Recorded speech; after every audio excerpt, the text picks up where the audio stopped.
Hello traders, আমি গোপাল। আপনাদের সবাইকে স্বাগত জানাচ্ছি MK trading and academy for the stock মার্কেটের official YouTube channel MK trading Belda. আজ 4 এপ্রিল। মার্কেটে গ্লোবাল মার্কেট ধরাশায়ী হয়ে গেছে। Nifty 1.5% negative, bank Nifty flat, mid cap Nifty প্রায় 3% নেগেটিভ,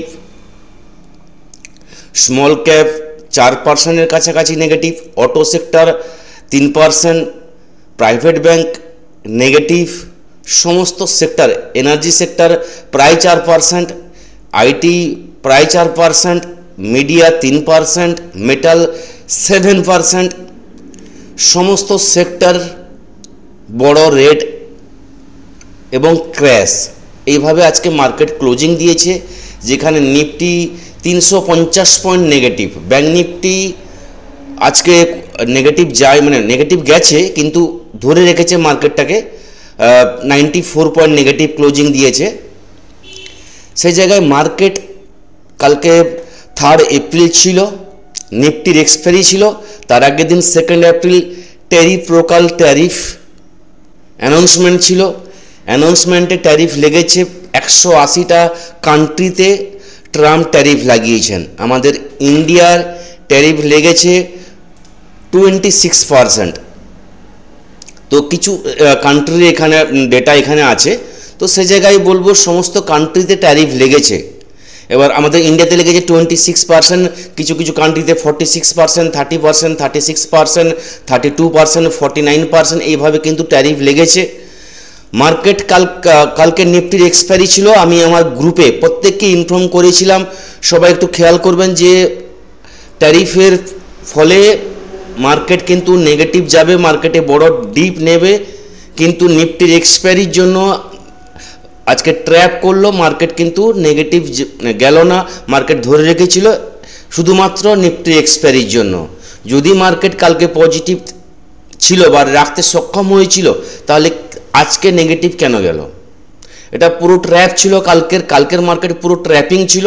তো সেই জায়গায় মার্কেট যা মানে আজকের যে ফলটা, এটা কিন্তু কালকে দেখার ছিল লাইভ মার্কেটে, কিন্তু আমরা দেখতে পাইনি। মার্কেট কাল ফার্স্ট কিন্তু নেগেটিভ ওপেন হয়েছিল, তারপর কিন্তু রিকভারি করে এবং লাস্ট পর্যন্ত কিন্তু সাইডওয়েজ মার্কেট রেখে দেয় কালকের ডেটে মার্কেট, এবং পজিটিভে কাল ক্লোজিং দিয়েছিল। আজকে পুরো উল্টো, মার্কেট যে জায়গায় ওপেন হয়েছিল সেখান থেকে কিন্তু মার্কেট 350 পয়েন্ট নেগেটিভ এবং 345 পয়েন্ট নেগেটিভে নিফটি ক্লোজিং দিয়েছে। মানে এটাও বলতে খারাপ লাগছে যে 23,000-এর লেভেলটাও কিন্তু আজকে নিফটি ব্রেক করে গেছে এবং 22,900 কিন্তু ব্রেক করে গেছিল, 22,850 কাছাকাছি নিফটি চলে এসেছিলো। সে জায়গায় কোনোরকমভাবে 23,900-র উপরে ক্লোজিং দিতে সক্ষম হয়েছে। এই যদি মার্কেটের অবস্থা হয়, সিচুয়েশন হয়, তাহলে আগামী দিনে মার্কেট কোন জায়গায় যাবে, সোমবার কিভাবে আমরা ট্রেড করব, এই নিয়ে আজকের আলোচনা, আজকের ভিডিও। তো সবাইকে বলবো ফটাফট করে ভিডিও যারা দেখছেন প্রত্যেককেই বলবো লাইকটা করে নিন এবং শেয়ারটা করে নিন। লাস্টে আপনারা ভুলে যাবেন, তো আমি বলবো প্রথমে কিন্তু লাইকটা করে নিন, 1 সেকেন্ডের ব্যাপার, তো সবাই লাইকটা করে নিন। এবং আরও একটা জিনিস বলে রাখবো, এটা এমকে ট্রেডিংয়ের ডিসক্লেমার দেখে কিন্তু ট্রেড করবেন। এমকে ট্রেডিং কোনোভাবেই আপনাদেরকে বাই বা সেলের রেকমেন্ডেশন করে না। এমকে ট্রেডিং অথবা আমি এখানে যা ভিডিও বা যা ইনফরমেশান দিচ্ছি টোটালটাই কিন্তু এডুকেশন পারপাসের জন্য। তো ডিসক্লেমার দেখে সবাই কিন্তু আপনারা ট্রেড করবেন। এবার নিফটি অ্যানালাইসিসে আসার আগে কয়েকটা জিনিস বলবো, যেটা হচ্ছে আমি বলেছিলাম যদি ট্যারিফ লাগে তাহলে কিন্তু মার্কেট ডাউন যাবে, এবং সেই জায়গায় মার্কেট আমি বলেছিলাম 23,050 লেভেল, এই লেভেল যদি ব্রেক করে যায়, 23,050-60-এর লেভেল যদি ব্রেক করে যায়, তাহলে কিন্তু 22,800 কিন্তু আমরা দেখতে পাবো। যথারীতি আজকে কিন্তু 22,800-র কাছাকাছি মার্কেট এসেছিল, 22,850-এর কাছাকাছি মার্কেট এসে কিন্তু মার্কেট কিছুটা বাউন্স নিয়ে 22,900-র কাছাকাছি নিফটি ক্লোজিং দিতে সক্ষম হয়েছে।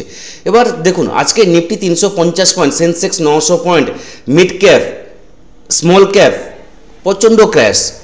পোর্টফোলিও স্টকের প্রতিটা স্টক, ম্যাক্সিমাম স্টক কিন্তু রেডে ক্লোজিং দিয়েছে। যদি আমরা আইটি সেক্টর দেখি, আইটি সেক্টর, ফার্মা সেক্টর প্রচণ্ড ডাউন হয়েছে, 1500 পয়েন্ট হয়েছে mid cap 100, mid cap 420 point, small cap 280 point, তারপর হচ্ছে আপনার auto sector 570 point, energy sector 1250 point, Nifty IT 1250 point negative.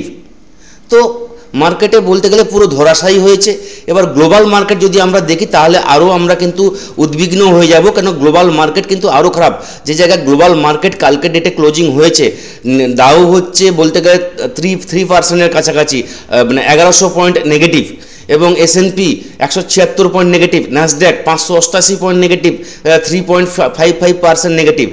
Europe market, সমস্ত ইউরোপ মার্কেট কিন্তু নেগেটিভ। গিফট নিফটি যদি আমরা এখন দেখি, গিফট নিফটি এখন প্রায় 400 পয়েন্টের কাছাকাছি নেগেটিভ চলছে, যেখানে গিফট নিফটির লেভেল চলছে 22,500 কাছাকাছি গিফট নিফটি চলছে।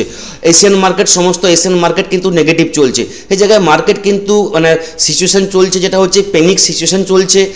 ট্যারিফ লোকাল যে ট্যারিফ, তার কিন্তু এফেক্ট কিন্তু মার্কেটে পুরোপুরিভাবে কিন্তু কাজ করছে, বা তার এফেক্ট কিন্তু মার্কেটের যে সিচুয়েশান যেটা আমি দেখতে পাচ্ছি যে মার্কেট কিন্তু আরও কিন্তু একটা বড় ডিপ নিতে পারে। যে জায়গায় মার্কেট দাঁড়িয়ে আছে সে জায়গায় বলবো আমাদের ইন্ডিয়া মার্কেট, আমাদের ইন্ডিয়ান অর্থনীতি যথেষ্ট স্ট্রং।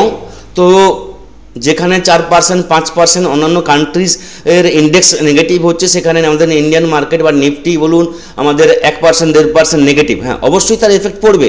কেউ 6% নেগেটিভ হলে তার সাইডে যারা আছে তারা কিন্তু 1%, 2% নেগেটিভ হবে।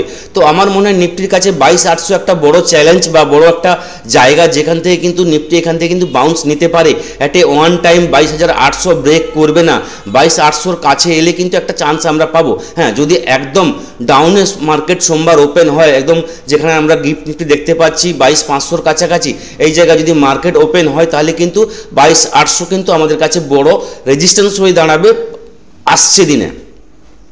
তো নিফটির অ্যানালাইসিস করতে গিয়ে আমি বলবো এখানে নিফটি যে জায়গায় আছে, আমি প্রথম বলবো 22,800 নিচে যদি নিফটি ট্রেড করা শুরু করে তাহলে কিন্তু একটা বড় ডাউনফল আসবে, যেখানে পরপর যে লেভেলগুলো থাকবে নিচের দিকে সাপোর্টের দিকে, তাহলে বলবো 22,730 এই লেভেল কিন্তু আমরা দেখতে পাবো। 22,730 লেভেল যদি ব্রেক করে যায় তাহলে কিন্তু আরও ছোট ফল, যেখানে 22,650 এবং 22,610 এই লেভেল কিন্তু আমরা দেখতে পাবো।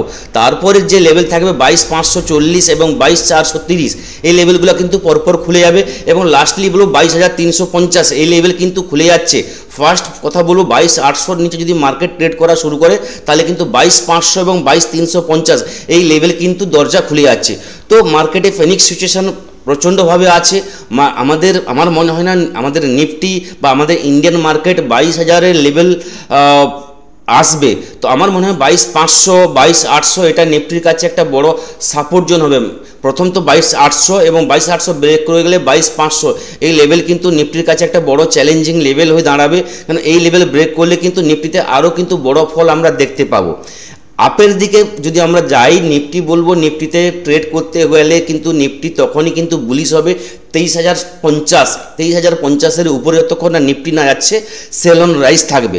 23,50 উপরে গেলে কিন্তু আমার উপরের লেভেলে কিন্তু পরপর কিন্তু দেখতে পাবো, যেখানে 22,140, 22,200, এই 22,300, 22,350 এই লেভেলগুলো কিন্তু আমরা দেখতে পাবো। মোটামুটিভাবে বললাম 23,050 উপরে গেলে কিন্তু বাইংয়ের ভিউ আসবে, এবং বাইংয়ের যে ভিউ আসবে সেটাও কিন্তু আপনাকে ছোট ছোট ট্রেড নিয়ে করতে হবে। 22,050 উপরে গেলে 22,150, 23,050 উপরে যদি নিফটি ট্রেড করা শুরু করে তাহলে কিন্তু 23,150 এবং 23,230 এবং 23,350 এই লেভেলের জন্য কিন্তু আমরা আপ ট্রেন্ডের জন্য যাব। তবে কিন্তু মার্কেট ওপেন হওয়ার পর মার্কেট কোন জায়গায় যাচ্ছে, যদি এইভাবে মার্কেট চলতে থাকে, আজকে যদি গ্লোবাল মার্কেট আরও খারাপ যায় তাহলে কিন্তু একটা বড় গ্যাপ ডাউন আমরা কিন্তু এক্সপেক্ট করছি সোমবারের জন্য। সে জায়গায় দেখতে হবে মার্কেট কোন জায়গায় ওপেন হচ্ছে, কোন লেভেল ওপেন হচ্ছে, সেই লেভেলে মার্কেট স্টেবল করতে পারছে কিনা। যদি বড় সাপোর্টের কাছে মার্কেট কিন্তু ওপেন হয় তাহলে সেখান থেকে কিন্তু একটা স্ক্যাল্পিংয়ের সুযোগ পাবেন। হ্যাঁ, মার্কেট যতই বড় ডাউনের দিকে থাকুক না কেন, বড় সাপোর্টের কাছে মার্কেট কিন্তু তার রিয়াকশান দেখাবে। তো সেই রিয়াকশানে কিন্তু একটা ছোটোখাটো আপনি আপ ট্রেন্ডের জন্য ট্রেড নিতে পারেন। তারপরে স্টেপে যদি নিফটি ওই বড় সাপোর্টকে ব্রেক করে যায় তাহলে কিন্তু আমাদের দেখতে হবে নেক্সট সাপোর্ট কোথায়, সেইভাবে কিন্তু ট্রেড করে যেতে হবে। যদি ব্যাঙ্ক নিফটির দিকে আমরা দেখি, ব্যাঙ্ক নিফটি কিন্তু আজকে কিন্তু ব্যাঙ্ক নিফটি এত বড় ডাউন যায়নি। ব্যাঙ্ক নিফটি তার লেভেল ধরে রেখেছে, ব্যাঙ্কিং সেক্টর নামতে দেয়নি। ব্যাঙ্কিং যে আমাদের কম্পোনেন্টগুলো আছে ব্যাঙ্কিং সেক্টরে, সেই জায়গায় কিন্তু ব্যাঙ্ক নিফটি ধরে রেখেছে। ব্যাঙ্ক নিফটি কিন্তু বড় ডাউনফল হয়নি। ব্যাঙ্ক নিফটি আমি বলবো ডাউনের দিকে আমরা তখন যেতে পারি, ব্যাঙ্ক নিফটি আজকের যে লো 51,370 বা 350 এর নিচে যদি সোমবার ব্যাঙ্ক নিফটি ক্লোজিং হয় বা এর নিচে যদি ট্রেড করা শুরু করে, তাহলে কিন্তু ব্যাঙ্ক নিফটিতে আমরা কিন্তু একটা ডাউনের দিকে আমরা ট্রেড নিতে পারি, যেখানে ব্যাঙ্ক নিফটি ফার্স্ট টার্গেট থাকবে 51,200 এই লেভেল কিন্তু আমরা দেখতে পাবো। নেক্সট যেটা আমরা দেখতে পাবো ব্যাঙ্ক নিফটির কাছে, যেটা হচ্ছে 51,100 এই লেভেল আসবে, এবং তারপর হচ্ছে 50,975 এবং লাস্টলি বলবো 50,820 এই লেভেল কিন্তু আমরা সোমবার দেখতে পারি, যদি মার্কেটে কিন্তু বড় ফল হয়। এর নিচে কিন্তু সোমবার আমরা ফল দেখতে, আমার যেটা মনে হয় সোমবার এর নিচে কিন্তু মার্কেট যাবে না। 50,800 লেভেলটা সোমবারের নিচে ব্রেক করবে না। এখান থেকে কিন্তু একটা আমরা স্ক্যাল্পিংয়ের সুযোগ পেতে পারি এই লেভেল যদি ব্যাঙ্ক নিফটি আসে। তো এই লেভেলগুলো কিন্তু মাথায় রাখতে হবে। হ্যাঁ, ব্যাঙ্ক নিফটিতে যদি আমরা আপের জন্য ট্রেড করি, তাহলে বলবো ব্যাঙ্ক নিফটি যদি কোনোভাবে 51,600 উপরে ট্রেড করা শুরু করে, তাহলে কিন্তু একটা আপের জন্য আমরা ট্রেড নিতে পারি, যেখানে পয়েন্ট আমাদের খুব ছোট ছোট থাকবে, মিনিমাম ম্যাক্সিমাম 150 থেকে 200 পয়েন্টের একটা টার্গেট নিয়ে আমরা ট্রেড করতে পারি। তাও আমরা ব্যাঙ্ক নিফটির মেন স্ট্রাইকে, যেখানে ফার্স্ট টার্গেট থাকবে 51,740 এবং তারপরে যেটা থাকবে 51,870 এবং লাস্টলি থাকবে 52,050 এই লেভেল। সোমবার যে ট্রেড, এই সোমবার ট্রেডিংয়ে আমি কিন্তু এটাই দেখতে পাচ্ছি 52,050 আপ ট্রেন্ডে, এবং ডাউনের জন্য যেটা বললাম 50,800 এই লেভেল পর্যন্ত কিন্তু আমার ভিউ সোমবারের জন্য আছে। আমি তারপরের ভিউ বলছি না, কারণটা হচ্ছে মার্কেট কিন্তু নিউজ বেস মার্কেট চলবে, তো প্রতিদিন কিন্তু মার্কেটের ভিউ চেঞ্জ হবে। নিউজ বেসে যে কোনো সময় মার্কেট 200-300 পয়েন্ট কিন্তু যে কোনো সাইডে কিন্তু মুভমেন্ট হতে পারে। তো প্রপার স্টপ লস লাগিয়ে কিন্তু ট্রেড করতে হবে। টার্গেট কিন্তু আপনাকে একদম ছোট ছোট নিয়ে ট্রেড করতে হবে। Support resistance news base market চলবে, কেননা ট্যারিফ যে লেগেছে এরপর কিন্তু নেগোসিয়েশন চলবে। যেখানে ইন্ডিয়া যদি নেগোসিয়েশনে যায়, সেখানে যদি ট্রাম্পের পক্ষ থেকে 10% কি 15% যদি নেগোসিয়েশন হিসাবে উনি ছাড় পান, তাহলে সেখানে কিন্তু আমাদের ইন্ডিয়া মার্কেটে একটা কিন্তু পজিটিভ একটা দিক আসবে। সেখানে কিন্তু আমাদের ইন্ডিয়া মার্কেটে বড় কিন্তু এরপর কিন্তু ফার্দার কিন্তু ফল আসবে না। তো নেগোসিয়েশনের জায়গাটা কিন্তু খোলা আছে। যদি ইন্ডিয়ান গভর্নমেন্ট এই নেগোসিয়েশনে যান, তাহলে সেখান থেকে আমার যেটা মনে হয় কিছু না কিছু একটা কনসেশন বা ছাড় পাওয়া যেতে পারে, যেখানে 10 থেকে 15% একটা নেগোসিয়েশনে ছাড় পাওয়া যেতে পারে। সেই জায়গাটা আমাদের লক্ষ্য রাখতে হবে। নিউজ বেস মার্কেট চলবে, তাহলে খুব সাবধানে কিন্তু আমাদের ট্রেড করতে হবে। সেন্সেক্স বলতে গেলে পুরো নিফটির মতো ট্রেড করেছে। সেন্সেক্সে আজকে প্রায় 1000 পয়েন্টের কাছাকাছি ফল আমরা দেখতে পেয়েছি সেন্সেক্সে। এবার সেন্সেক্সে আমরা ডাউনের দিকে ট্রেড নেব তখনই যদি সেন্সেক্স আজকের যে লো 75,250 এর নিচে যদি সেন্সেক্স ট্রেড করা শুরু করে সোমবার, তাহলে কিন্তু সেন্সেক্সে একটা ডাউনফল আমরা দেখতে পাবো, যেখানে সেন্সেক্সের ফার্স্ট টার্গেট থাকবে 74,900 এই লেভেল কিন্তু আমরা দেখতে পাবো, এবং তারপরে যে লেভেল আমরা দেখতে পাবো 74,700 এবং লাস্টলি দেখতে পাবো 74,500 কিংবা 74,450 এই লেভেল পর্যন্ত সোমবারের ভিউ আমার সেন্সেক্সে। এবং যদি ডাউনের ক্ষেত্রে এবং যদি সেন্সেক্সে আপের জন্য আমরা ট্রেড নিতে যাই, তাহলে বলবো সেন্সেক্স যতক্ষণ না 75,550 এই লেভেলের উপরে ট্রেড করা শুরু করছে, তাহলে কিন্তু আপের জন্য আমরা ট্রেড নেব না। এর উপরে কিন্তু ট্রেড করলে সেন্সেক্সে কিন্তু ছোট ছোট ট্রেড আমরা পেতে পারি, যেখানে ফার্স্ট টার্গেট থাকবে সেন্সেক্সে 75,800, 75,950 এবং 76,150, লাস্টলি বলবো 76,300 এই লেভেল কিন্তু সেন্সেক্সে আমরা দেখতে পারি সোমবারের দিন। এবং এর উপরে যদি যায় তাহলে 76,500 এই লেভেলের মধ্যে কিন্তু সোমবার মার্কেট কিন্তু সেন্সেক্স কিন্তু ট্রেড করবে। যাই আমরা সাপোর্ট রেজিস্ট্যান্স বলি না কেন, তো বলবো মার্কেট কিন্তু নিউজ বেস যখন চলবে তখন কিন্তু সাপোর্ট বা রেজিস্ট্যান্স একে যে কোনো টাইম কিন্তু ব্রেক করতে পারে, যে কোনো টাইমে কিন্তু বড় ফল বড় কারেকশন আসতে পারে। তো নিউজ বেস মার্কেট থাকবে, নিউজের দিকে আপনাদের খেয়াল রাখতে হবে।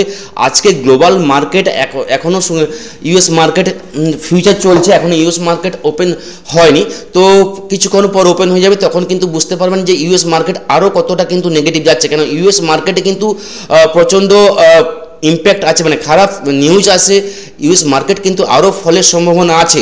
সেই জায়গায় কতটা ফল হয়, আজকে এফআইদের বাইং ডেটা এখনও কিন্তু আসেনি, তো এলে বোঝা যেত আজকে কতটা ওরা সেলিং করেছে, কারণ সেলিং তো অবশ্যই থাকবে আজকে যেভাবে মার্কেট রিয়াকশান দিয়েছে বা মার্কেট যেভাবে গেছে।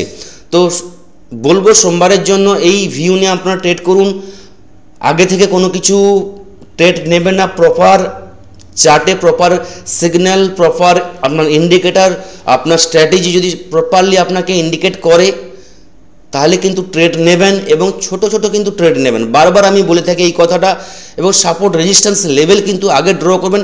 হুট করে যে কোনো ট্রেডে কিন্তু ঝাঁপিয়ে পড়বেন না, সেখানে কিন্তু রিস্কটা বড় হয়ে যায়। আপনি প্রপার সিগন্যাল পান, আপনার যা স্ট্র্যাটেজি আপনি ফলো করেন বা যা ইন্ডিকেটার লাগিয়েছেন সেখানে যদি আপনি প্রপার সিগন্যাল পান তাহলে কিন্তু আপনি এন্ট্রি নিতে পারেন, সেখানে আপনার রিস্কের চান্সটা কিন্তু কম থাকে। তো এই হচ্ছে নিফটির ভিউ। এবার ট্রাম্পের যে ট্যারিফ আমি বলেছিলাম দুদিন আগের ভিডিওতে যে অটো সেক্টরে লেগেছে, ফার্মা সেক্টরেও কিন্তু লাগবে। তো ফার্মা সেক্টর এই জন্য আজকে কিন্তু ডাউন গেছে, এবং ট্রাম্প অ্যানাউন্স করেছেন যে এর পরে হচ্ছে ফার্মা সেক্টরে উনি ট্যারিফ লাগাবেন, সেই জায়গায় ফার্মা সেক্টর কিন্তু ডাউন আসবে। আমি কয়েকদিন আগের ভিডিওতে মানে 3-4 দিন ভিডিওর আগে আগের ভিডিওতে আমি বলেছিলাম যে এপ্রিল মাস auto sector, pharma sector, IT sector, এই তিনটে সেক্টর কিন্তু অ্যাভয়েড করা উচিত। এপ্রিল মাসে এই তিনটে সেক্টর কিন্তু যারা স্টকে ইনভেস্ট করেন তো এই তিনটে সেক্টর কিন্তু অ্যাভয়েড করবেন। এবং অন্য এফএমসিজি সেক্টর কিন্তু পজিটিভ যাবে, আসছে 2-3 মাস এফএমসিজি সেক্টর আমাদের ইন্ডিয়া মার্কেটে কিন্তু পজিটিভ যাবে। তো এই জায়গায় কিন্তু আপনারা খেয়াল রাখবেন যে সেক্টরে আপনারা নিবেশ করছেন, স্টক দেখুন, স্টকের ওয়েটেজ দেখুন সেই সেক্টর অনুযায়ী, তারপর কিন্তু নিবেশ করবেন। এই থাকলো সোমবারের জন্য ভিউ। সবাই ভালো থাকবেন। পরপর 2 দিন হলিডে আছে আমাদের, কি বলবো, ওয়েস্ট বেঙ্গলের বাসন্তী পুজো, সবার ভালোভাবে কাটুক, সবাই ভালো থাকবেন। থ্যাংক ইউ, ধন্যবাদ।